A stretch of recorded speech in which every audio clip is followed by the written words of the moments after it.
Go to jail for allowing him to ride something that's illegal. You knowingly knowing it is a crime in our state, okay? That is a dirt bike. That is not a, hold on. Mr. Fulbright. That is not a bicycle or an e-bike. That is illegal anywhere in public spaces in our city.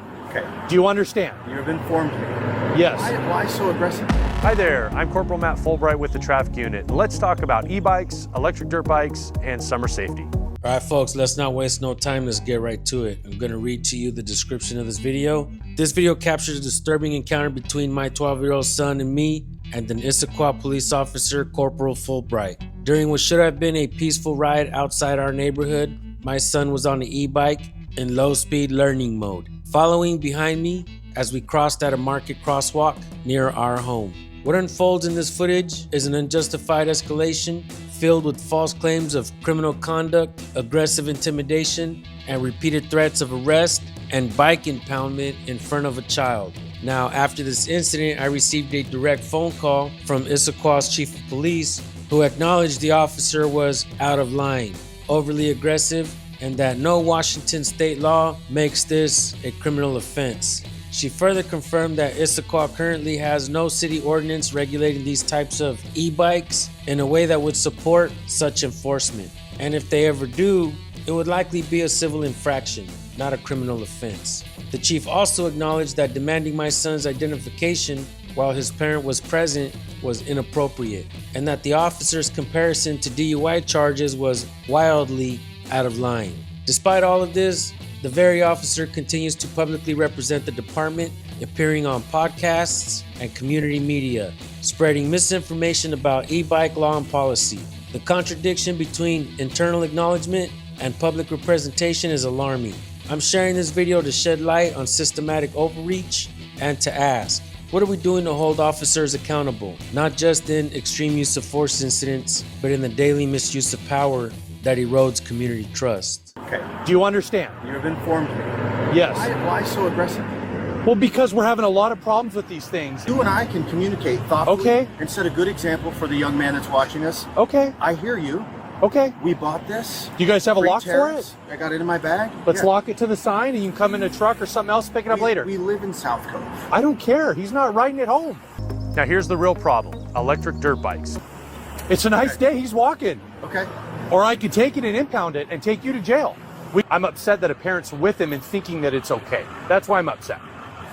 Why would you think this is okay? Just tell me. Because we're driving 300 yards from our house up to PCC. Oh, because it's a short distance. That's why. Okay. So if I'm driving DUI from my driveway down here and it's like 100 yards, hold on, is that okay? That same logic could be used towards cops. They speed down the road with no emergency lights, they turn without signaling, they park in red zones. You've seen it. So what is this cop's argument again? You and I both know we're not having the same conversation. It's okay until I hit somebody and then it's a bad day, right? And then I go to jail and I hurt somebody else and their family. We both know the risk factors to that are drastically different. But do you get what I'm saying? Do you understand? It's a crappy excuse. I hear you. Crappy excuse. Don't be upset, kid. Don't be upset, kid. Don't be upset, kid. So here's the deal. If you guys cooperate with me, lock that thing up, come get it later, okay? I'll cut you all a break. I'm gonna document your names. If I catch him on this again, then I'm gonna take it and make you guys pay to impound to get it out. Okay. And then if I can prove you knew about it, you're gonna get charged. Well, there's never been a reason to communicate like this over much more serious issues, in my opinion. But clearly you demonstrated that it was a very hot issue for you. It's a hot issue everywhere. I mean, there's kids that are getting hurt on these things. I'm not saying that he's riding reckless, but we take it very, very serious, if that makes sense. I didn't want him to know he doesn't need to be afraid of you. No. But And hopefully you come out he's hotter not than afraid of blazes, it. Like, it doesn't feel good. It doesn't seem necessary. I got you. And I think there's context for these conversations. Sure. So I appreciate you hearing me out. Yeah, I'm definitely. bring the car. I'm definitely hearing you out. If you kind of knew better, but you think it was a short distance, I feel bad for you because that's not very good. But you were humble and you admitted that, sure, I could have handled it better. He just got it. We're not going that far. I get all the sides of that. So let's make it clear, it's not optional, it's the law. But still, it's like if something's illegal, don't try to teach him the wrong way to do it. Right, but You get what I'm when saying? you compare, That's all. you jump right to a DUI. Like the examples are like I could also say if I get went it. It's 31 different. miles an hour I is know. also I know. against the I could law. have used a lot of different Yeah. options. Yes.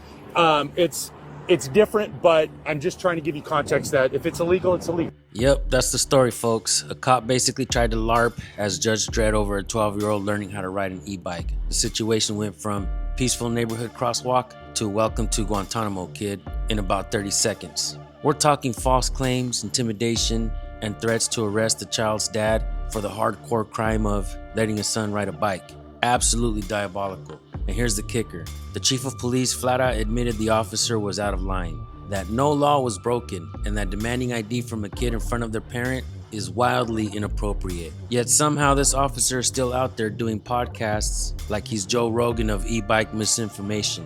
If hypocrisy was a sport, this guy would have a championship belt. The point of this video isn't to just roast one power-tripping officer. It's to highlight the daily grind of misuse of authority that chips away at trust. Because if cops can rewrite reality over something as small as an e-bike, what happens when the stakes are bigger? If you live in Issaquah or anywhere else around the United States and feel like telling the department how you feel about Officer Fulbright's e-bike apocalypse policing, you can call them directly at 425-837-3200. Let them know that accountability isn't optional. It's the bare minimum. It's important to know your rights and always record the police whenever you see them, whether it's your interaction or someone else's. You could possibly save your own life or someone else's. Stay safe out there, folks. Read up on the Constitution, at least the First, Fourth, and Fifth Amendments immediately.